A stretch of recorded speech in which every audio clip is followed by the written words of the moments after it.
Hey guys, how's it going? How to write viral Twitter threads that get thousands of retweets.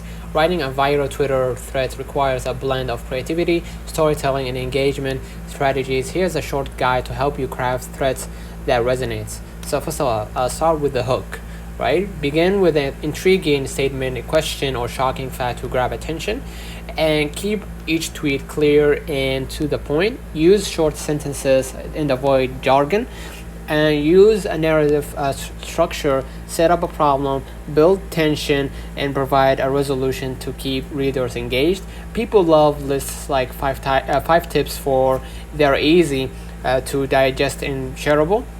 And add images, GIFs, infographics to enhance your message and make them visually appealing.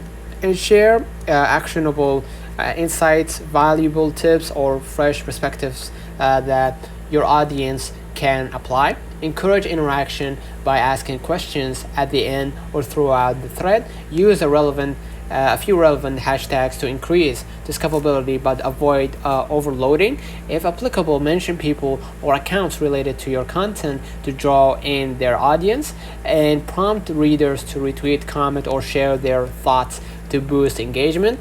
And by following these tips and experimenting with different approaches, you can create a compelling Twitter threads that have the potential to go viral. So let me know in the comments of this video. Hope you don't forget to like and subscribe, and thank you.